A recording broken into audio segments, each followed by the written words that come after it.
What's up, everybody? Welcome back to the Hope Shot Saturday night. Saturday. I'm not even on the It's right Sunday day. Night Live. No big Right. deal. Whatever it is, it's an S day. It's super. Um, welcome to Sunday Night Live. Man, we got a special guest here tonight, going to share their story. Along with we got Caesar and Nate. We got Nate back, man. He's been on a little hiatus doing his deal. But I think I'm gonna ask Caesar. Caesar, will you share the clarity statement, please?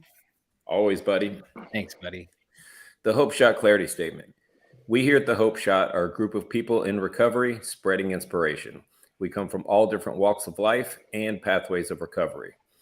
Our verbiage may be different at times, but we all have one thing in common: recovery as a lifestyle. We support all pathways of recovery. It doesn't matter how you get from A to Z, just get there. And thank you for being a part of our Hope Shot family. Thank you so much, Caesar. If you guys are just tuning in, jumping on, say what's up. Let us know you're here. We got some people up in the chat right now. We got Lindsay. Hello, everyone. Good to see you. We got Teresa. Diantha. Did I say that right? Help me? No? Okay. Yeah, I think I did. That's what I would have said. We got Debbie. Hello, Debbie. Let's see. We got Alfred. Good to see you, my friend. Man, thank you all so much for the strength, courage, and hope. I hit my year tomorrow, physically and emotionally sober, loving life. Congratulations to you tomorrow. So tomorrow, man, yeah, that's awesome, dude. Hit your 1 year. Let's see. We got Tina. Tina, what's up? Good to see you. We got Stephanie. Good to see you, fam. And I did nail that name. Thank you. I'd really try with you guys, but sometimes I'm a butcher, Oh gosh, we got this. Oh, we got a spammer. I see. You see it? Okay, I was like, wait, what is that? That's a long message. Let's see. We got Bobby. Bobby's excited about this. Going to be a great and help. It's going to be great and help a lot of people. Yes, it is. We got Crystal. Good to see you from Recovery Unplugged. Let's see. We got Minnesota in the house. We got Jess. We got Soul Support. Good to see you, brother. What's up, my beautiful soul brothers and sisters? I've had a blessed week since we've last met, and so blessed to be here. Love y'all. Love you too, my friend. And we got Raymond spamming away. Write a short message, invest in peace of mind. Do not read that whole thing. Write me a short message and start. Thank you for the information. Thank you, Raymond, for joining us. Really appreciate it. Hope you get some experience, strength, and hope out of this. At least stay for that. Let's see. We got Jamie. Good to see you. We got Beth. Beth, hey guys, visiting Destin, a bit closer to you guys. Yes, it is. Glad to be here. Glad to see you here. Oh, there we go. There it is. Let's see. Oh, we got. Hi, I'm Rowan's mom. I'm here to support her on her recovery journey, and you guys have been a big part of that so far. Good to see you and meet you, Rowan's mom. Yes, she's doing phenomenal. And we got Mike Miller. Good evening, everyone. Let's see. We have Rudolph. Man, good to see you up in the comments. Appreciate it, man. We got Dennis. Good evening from Lebanon, Ohio. I just celebrated 10 months clean on the 20th. Congratulations to you, my friend. All right, man. So we have Jamie that is in the backstage right now, and we're going to bring her on, and she's going to share her story. She just celebrated 6 months of recovery. So it's always great to hear new, like that new recovery, right? Because us old timers can kind of get like that old man vibe, that like, like it's not that newness, the excitement like it used to be, you know what I mean? So like, having that recovery journey, at 6 months, man, it's always good to have that fresh, and it helps us a lot. I'm not saying I'm an old timer because I only have 5 years. It's not even that long. But it's always good to hear a story of hope and strength from people that are just fresh into this. So I'm glad she's here, and I'm glad she's brave enough to share her story. So I'm going to bring her in. So welcome, Jamie. Hey family. How are you? I'm great. I feel very grateful and blessed to be here, and I appreciate you guys bringing me on. All right. Well, thank you for being here, and thank you for sharing your story. So the floor is yours, like I said, and yeah. All right. Thanks. Boom. So I feel like, you know, how I started using and really all of that isn't super relative. What I will say is when I first came into the rooms for the first time, that was back in 2005. And of course, when I first came into the rooms, you know, I didn't have a problem. I was only 25 years old. I didn't have a problem. I didn't need any kind of help. I be brought in by you know, the courts because I had gotten a DUI. So when I first came into the rooms, I was a very different person.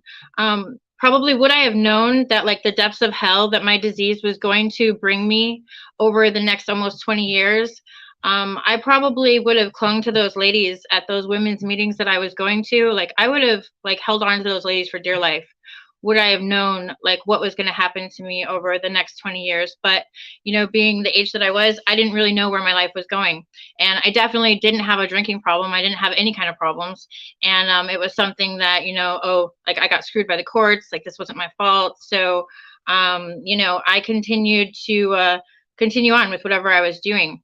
So, you know, like I would say back in the day, I was, you know, I always knew like in my heart and soul, like that I had a problem, but you know, I tried a lot of different controlled type of using and controlled drinking, like where, you know, I would quit like so many times. I used to tell people like if I was to pick up like white chips, I could probably pave a driveway with this amount of many times as I've tried to quit on my own. You know, I would, you know, decide to only like just drink, you know, on Fridays or just only use on Fridays and then maybe only just over the weekend. And then eventually it would always spiral out of control and I would try to quit. And I was able to quit a lot on my own, like in my earlier using.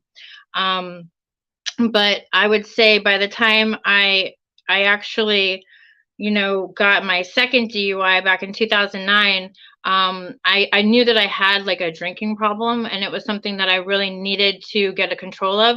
And so I did use the rooms and was able to get myself like a little bit over a year away from alcohol, which is great. So like I had this good idea of what like the rooms could do for me, but I was only just going to meetings. So, and I wouldn't consider myself completely sober. Like I was still like Cali sober, whatever you want to call it, like where I was still smoking weed and stuff at that time, but I had the drinking under control. So it was something that like when I got my second DUI in 2009, I just kind of switched it to other substances. But still able to quit, you know, over time and was still like functioning addict where I would still hold a job and be able to do all those normal things. It wasn't until about like 2015 when I had met my my abuser, who I ended up having a child with, where I had pretty much lost the ability to be able to quit on my own. When I was in this relationship, you know, it was like severe domestic violence relationship where at some point like this man had me like a prisoner in a house for like 6 weeks where like I was, you know, being beaten like on a daily basis. And like during that time, my addiction got so bad that I was literally unable to do anything about stopping on my own. So I knew like at that time, like I had a serious problem. And when I was able to escape from this person and finally like leave that situation, I was basically like homeless for all of 2017. And then I was able to get into my very first rehab in 2018, which was great. So I go through rehab and, you know, got like I graduated out of this rehab after like 216 days of being there. And again, was doing really well. I was able to keep my sobriety for a while by going to meetings, but still not fully like working the program the way the program is meant to be worked. I was still just kind of going to meetings, like no sponsor, no doing step work. I was just kind of doing like, you know, the parts of the program that I felt like were convenient for me, not really doing the whole thing. So of course, as life kind of progressed and things always do, stuff happened and I ended up using again. And so this next relapse after having some time clean was a lot harder on me.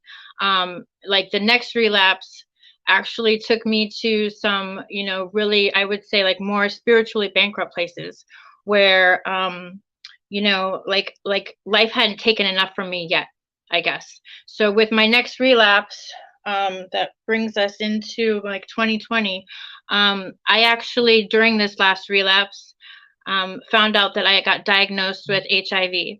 So with this being said, I was in a really terrible mental place. I literally like felt the world drop out from underneath me. If it's something that anybody can possibly understand, at that point, like I really didn't feel like I had much to live for. Like I kind of thought like, well, this is it. Like I'm going to say my goodbyes to my family. I'm going to say my goodbyes to my friend, and I might as well just like go crawl in a hole somewhere and die. Like it was really like a part of my life where I was at such a low that I just really didn't want to go on anymore because I didn't understand, the fact that they have medications nowadays to actually keep you undetectable, where you can live a happy and healthy, normal life. It's something that, like, I really push nowadays for people to know their status, because I know a lot of people who are who are out there doing stuff that might be high risk. A lot of people don't really want to know about these kind of things, but if you do find out that you are positive, they have medications out there that can keep you completely undetectable, where not only do you basically not have it running through your body, but you also cannot transmit it to other people. And there's actually preventative medication also out there, where that if you are engaging in risky behavior, you can take medication to prevent yourself from ever even catching HIV in the first place. So so with being able to get treated and be able to work through that situation, I guess like I still hadn't really like hit my complete bottom yet. It wasn't until my daughter's father, who was like my best friend for the last 18 years, when he died of a fentanyl overdose in November of 2021, that was basically when I had hit my absolute lowest. It was a point where I completely wanted to give up on life itself. Like I felt like I just wanted to go join him. I was in a really, really bad place. But still, like knowing that I've had times of sobriety where I could do better and still really wanting to give it one last shot. This last August, when I was like basically at my lowest, like very suicidal and very upset with where I was in my life, I decided to take myself to detox one last time. This last August, like I said, when I had literally received the gift of desperation, I guess is what they call it, where I was at my complete lowest, where I felt like I had nothing left to lose. I took myself to detox one last time and I said, you know what, like this time I'm going to do like whatever they say. Like this time I'm going to try to do the program, the entire program, like exactly the way it's supposed to be worked, and see if I can do something different. So I went to the detox, and I went right into a 90-day rehab this time, which was really great because it gave me a little bit of time away from, substances, I guess. But I didn't really have much of a program there. So as soon as I got out in November, I moved down to Newport Richey. And as soon as I moved down to Newport Richey, I got myself into a sober living place down there, where I live with like 15 other amazing women. Never in my life did I think that living with 15 other women was going to be such a blessing, but it literally is. It is the best thing that's ever happened to me. The women there, we are able to support each other and lift each other up, and we help each other stay on track all the time. It's beyond a blessing to be able to stay there. And so when I moved in there, I like pretty much hit the ground ground running. I started going to like 3 meetings a day when I could, but definitely 2 meetings every day. I had a 7:00 in the morning meeting that I go to, and then usually a 7:00 at night meeting. I basically got a sponsor right away this time. I've been starting to work my steps. And as the days were going by, I realized that fully immersing myself in the program and actually doing the entire program the way that it's meant to be done, and not just the bits and pieces that I was choosing to do before, was super important. Being able to, like actually work the program the way that people tell you to is so important, because before it was not working for me. And before I was actually just doing like just going to the meetings and not wanting to do the steps or work with a sponsor. Like actually doing the full program this time has been so important. And being able to reach out to others is really important.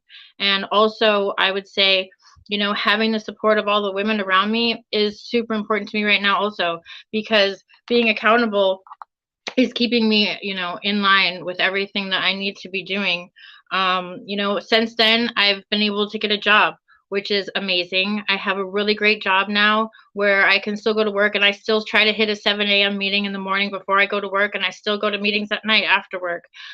Basically, it's still keeping my recovery in the forefront of everything that I'm doing. And now that I've been doing better, I also get to see my kids every weekend, which is another amazing blessing of recovery right now. Being able to be back in my kids' lives and being able to be a part of things and be dependable and reliable for them today. And I know it's only been 6 months, and so it's not like I have a lot of huge things, but these are amazing, huge things for me. Like, these were things that I thought that I was never going to be able to get back in my life. I've been mending the bridges with my parents. Like, things really have been falling into place, and it's only for like the grace of God and the programs and the rooms that have saved me and have been able to make this possible. Awesome, JB. Excuse me. Wow. Thank you so much for coming on here and being vulnerable. That's probably one of the hardest things, is actually getting vulnerable and telling our truth, especially with on here with a viewing. It's probably one of the hardest things, but it's cool when you can, because then you're letting down these walls that we've built for ourselves and letting us all hang out. You know what I mean? It's something that needs to happen for us, to it's almost like, we're not a prisoner of it. You know what I mean? Yes. So thank you so much for sharing. Let me see. I'm going to go into the comments. I'm going to put us back in regular view. There we go. Like 4 squares. Let's see. 4 squares. Well, 3 squares and Jamie. And let's see. We got let's see where we at. We got Rachel says hi from Bossier City, Louisiana, almost 23 years clean, come August 6th. Congratulations. And we got, let's see, Lindsay says, Jamie, my girl. And she says, proud of you to call Jamie friend. Let's see, we got Sky says, grateful to watch you grow through this process. You are a beautiful human. I'm so grateful for you. Diantha says, I'm excited to see you in the rooms, and I'm glad I can say you're my friend. Zachary says, we love you, Jamie. Is that your brother? Yes. Got it. And then, do you know her? Yes. Okay. Share your story, Jamie. I'm so proud of you. Let's see. We got Stephanie says, so proud. I'm so proud of you. We got Rowan says, hey, Hope Shot and Jamie, I'm so proud of you, friend. We got Jamie says, so proud of you, Jamie, and love you so much. Love you. Let's see. We got Debbie says, Jamie, I'm so proud of you being so honest. My testimony would be realizing where you were at your time each day, how you live, and you will make it. Let's see. Sandra says, I did 60 days in a residential and now currently in sober living. Congratulations on your 60 days. Let's see. We got Tiffany says, so proud of you, girl. Thank you for sharing your story. And let's see who else we got in here.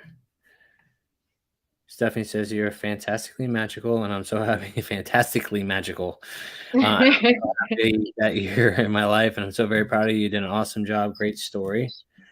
And then we got Peggy. Peg says, Vicky, watch you in the house. Love you, Jamie.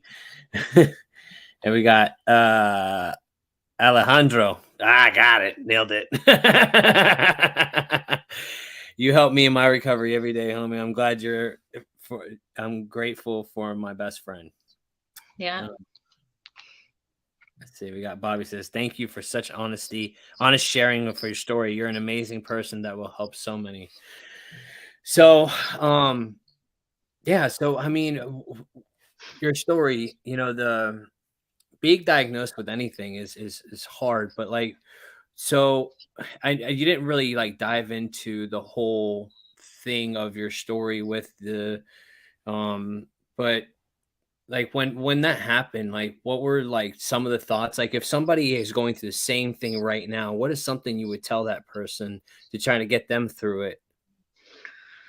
Okay. Well, I guess like when I first initially found out, like I said, it was really difficult because there is like such a huge stigma that goes along with having HIV.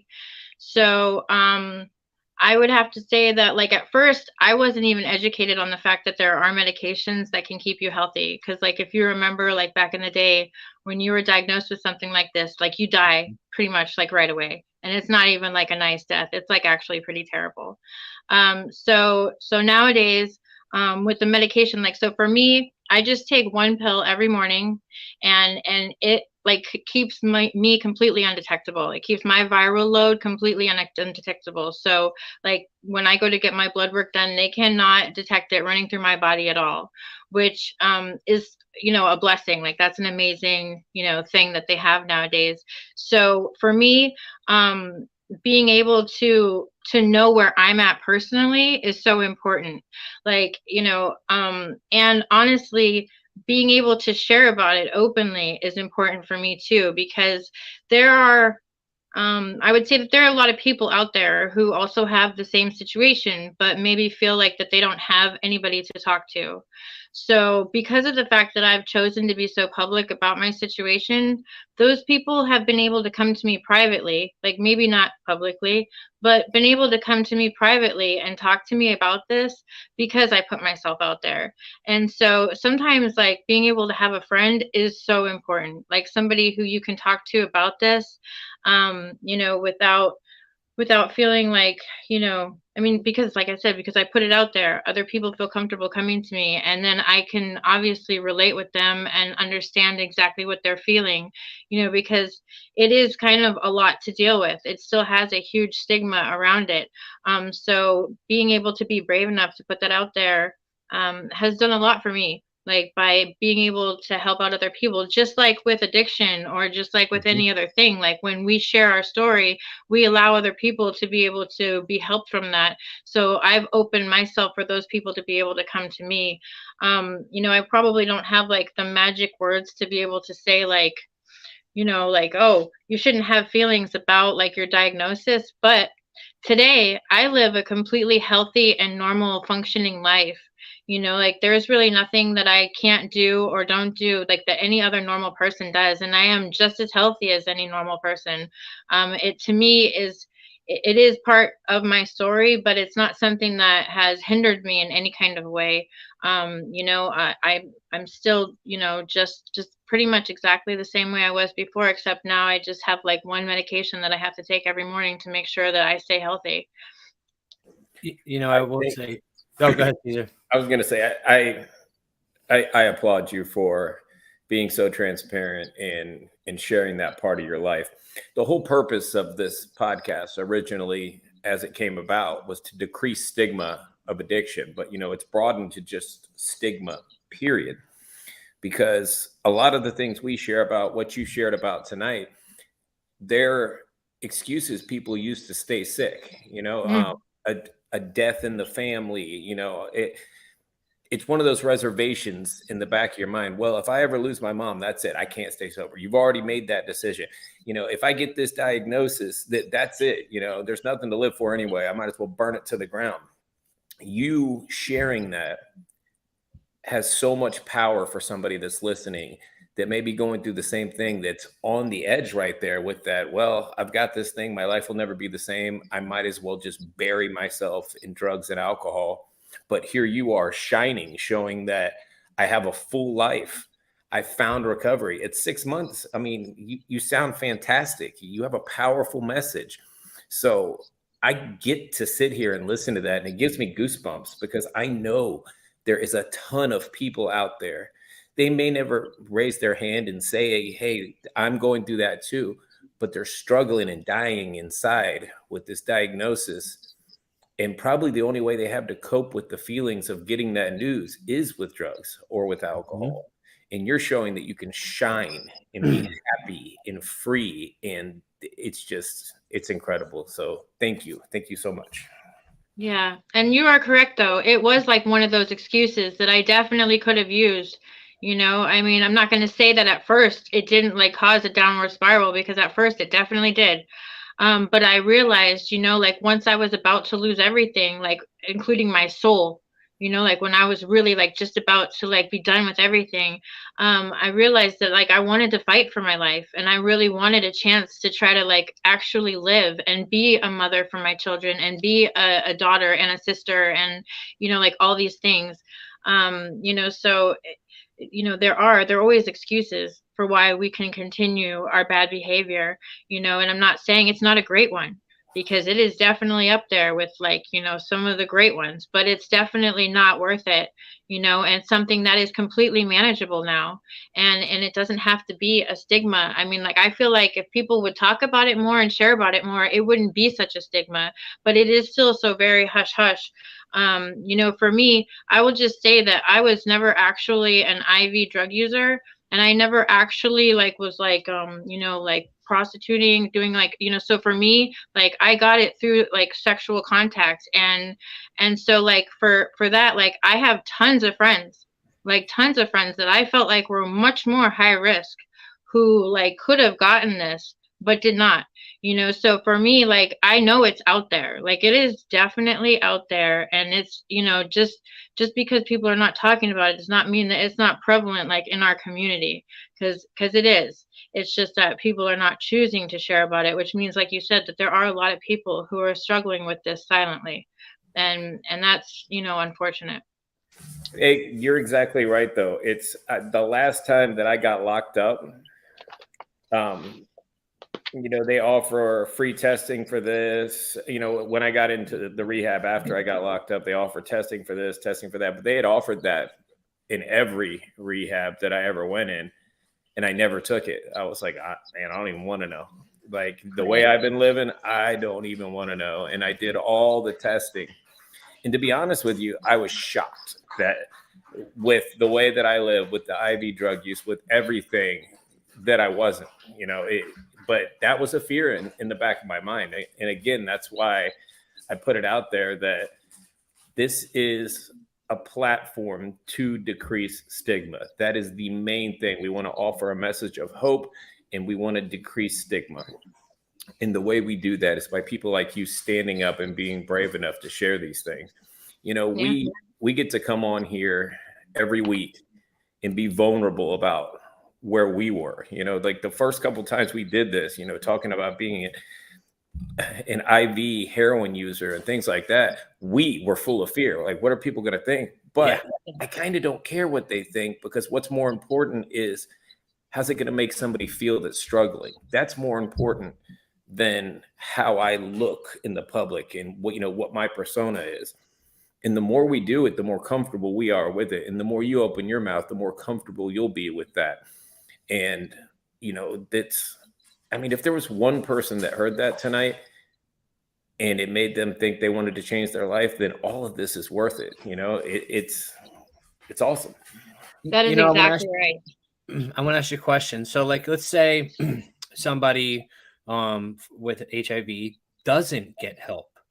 Is it worse for them because of the disease? I'm just wondering, because I don't really know the, logistics. Oh, sure.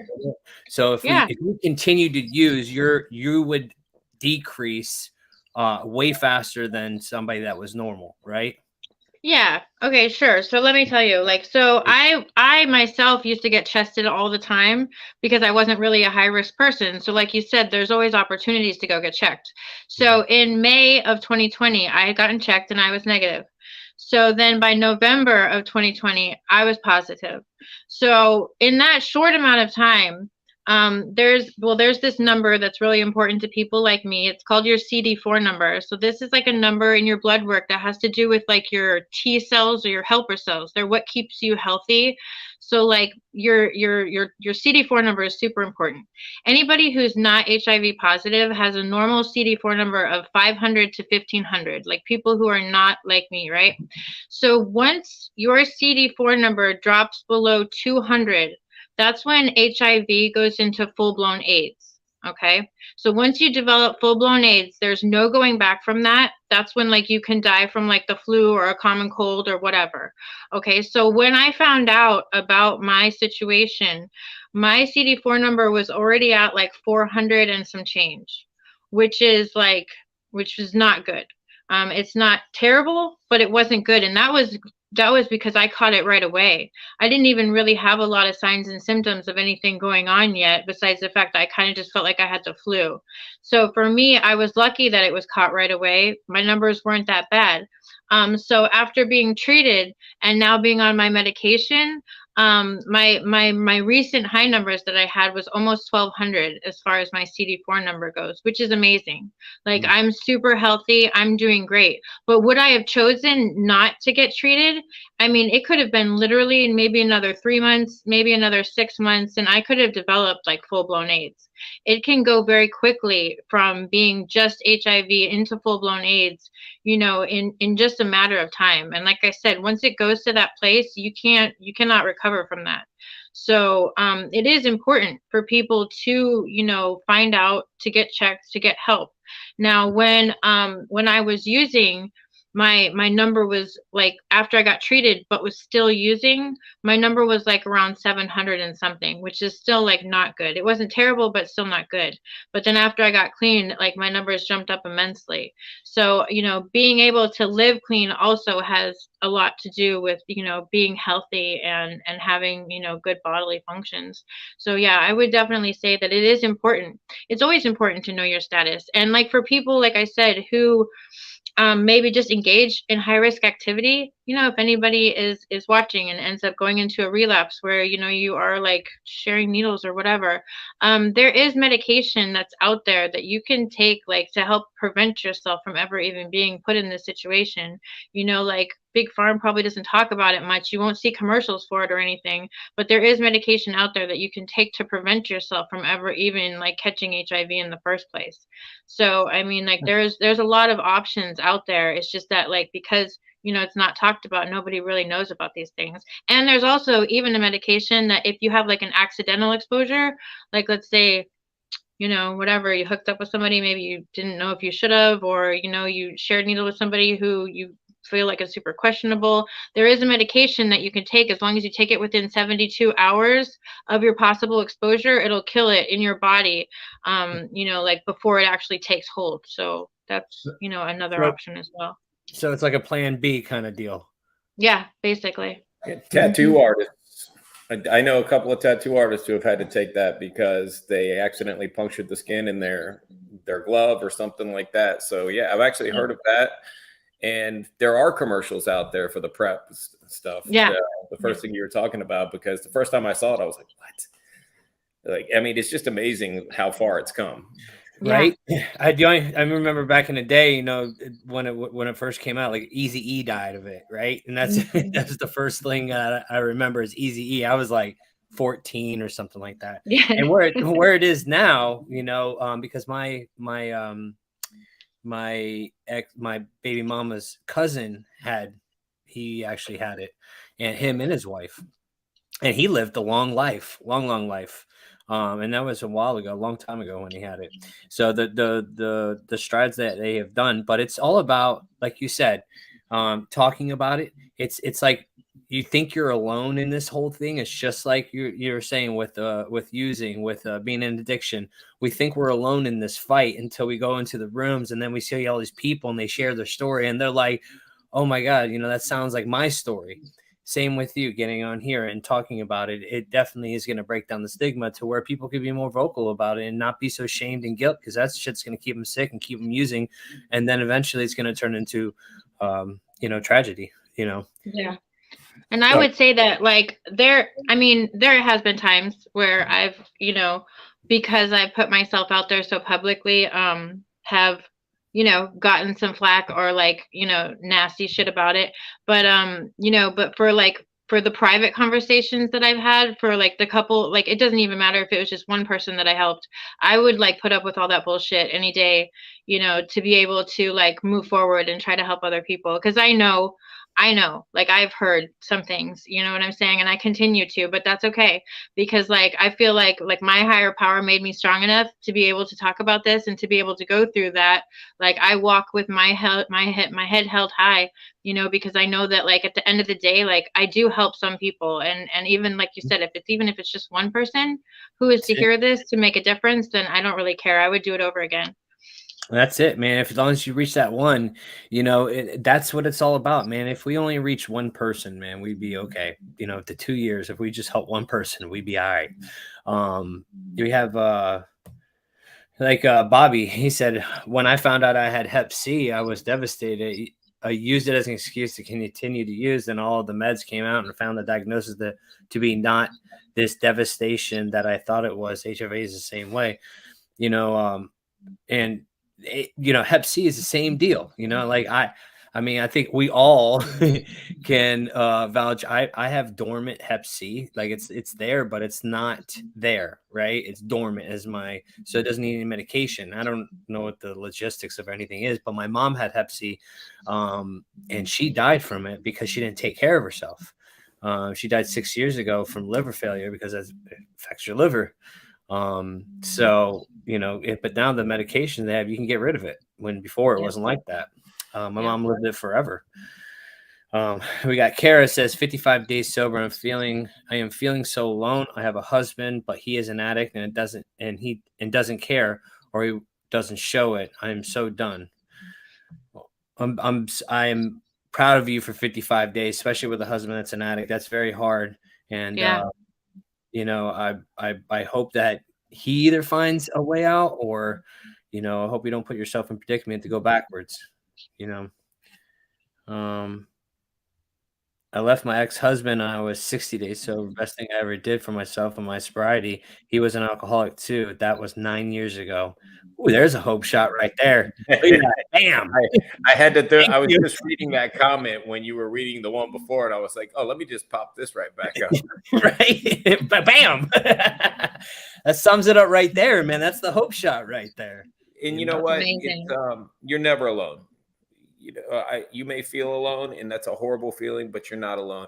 There's always somebody that went through exactly that situation in recovery that can give you the strength and let you know what their experience was and how they got through that. And it's a beautiful thing when you take down that terminal uniqueness and realize that there's hundreds and thousands of people all around you going through the same crap, and they're doing it clean, sober, and joyfully sometimes, gracefully most of the time. It's empowering, and you realize that your situation can be overcome. Hey, Nate, you've been quiet. What's up, buddy? Hey, I got to go handle something real quick. You go handle your business. We got this. I was just taking everything in. Just want to say thank you to Jamie. You had said something too. You know, I might only have 6 months sober, and I think that's like a big hang up, you know, in this recovery process, when people, you know, get really caught up in how much time they have, you know, because I've met people that have 6 years that don't have what you have. You know what I mean? It's like, yeah, this thing is, it's a gift, and it's a miracle that anybody, speaking for myself personally, could have 6 minutes, 6 days, 6 weeks, 6 anything. You know, I couldn't figure out for 20 plus years how to put a sober minute together. And so when I every day is a gift, and it's, I just love, because regardless, you take your diagnosis out of it, it's super powerful, but like, just the ability to tell on yourself and to be completely transparent, and to not, because I was always as sick as my secrets, you know, and that still rings true today. Whatever I'm not shining a light on, I am consumed by. And that, it takes strength, man, to really to open up completely, and because for me, whatever I didn't talk about weighed me down. It kept me sick, like Caesar said. And the minute I started becoming honest, not just with another, but with myself, it was completely liberating, because, all the time I spent in prison, I was in prison no matter where I was at, because I had an inability to be honest with others or with myself. And there's something about that, that honesty that can really set us free and move us and allow us to move forward in this, not only in this process, but in life as well. And it's really cool just to see how this thing works, and also that no matter what, we can, somebody, no matter what they're going through, can always find recovery. This thing is available to whoever wants it. This is not an exclusive deal only for the chosen. This is for the people who want it and are willing to work it, and it's available to anybody. And like Caesar said, he said it really well, man. There's there's really no excuses. You know what I mean? There is no excuses. And because I know that I used up all mine, until I didn't have any left. And that transparency and that vulnerability, though, that's where the magic is. And that's how I am still, a few years into this deal, able to grow and continue to, get closer to my truth and get closer to my purpose. And by, continuously seeking and exposing, I just started doing work on my own trauma 5 years later, so to see somebody that's fresh into this deal, 6 months sober, just putting it all out there. I didn't do that. I wasn't ready. I wasn't ready to deal with my stuff that early on. I'm just going to be honest with you, and it's a cool thing to see. And I definitely commend you. And so that's what I got for now. Thank you. I will say that, like, there's nothing to be ashamed of in this world, man. Life's too short. You know what I mean? Life is too short to sit here in our shame and guilt, man. And that I've carrying that stuff for so long, but shining the light on it, man, that's when the shit becomes like, that's when it frees us, So, and somebody even put it here, whatever I'm not shining a light on, I'm consumed by. Good stuff, Nate. That's the truth. And we got Lindsay again. I didn't even want to share that I used to have Hep C, but after hearing you share, it gave me the courage to just put that in the chat. And that's what it is, man. It's like, and somebody says it, and you're like, oh, I feel so much comfortable now, it's crazy. We just got to get a couple people, man, and we got a group, it's a group thing, because listen, man, we're not in the market, we're in a dangerous, risky market that we're in this addiction era. It's not like we're unsusceptible from getting any kind of anything out there. We're all susceptible to it, especially I know I am. All right. Well, I think that's it for now. Let's see if we have any more comments. See anything, Caesar? Oh, I always see stuff, but my dog's just going to town on this bone over here, and it's so loud, it's ridiculous. Okay. Well, that's it for tonight, guys. So I'm just gonna wrap it up. Man, I appreciate you, Jamie. I applaud you. Thank you so much for coming on here and getting vulnerable. That's what the Hope Shot's all about, is getting the real stories, man, the real stuff that we need to talk about out there. And I commend you. So thank you so much. And guys, go ahead, Jamie. No, thank you very much. I mean, it was a blessing, and I love the opportunity, and I'm really grateful. Oh, thank you. And we're grateful for you coming on here. So that's it for tonight, guys. Thank you so much for being here, for tuning in, and catch us next Sunday for another Sunday Night Live. We'll bring some topics and some good stuff, and I hope you guys have an incredible week ahead of you. Love y'all. Good night.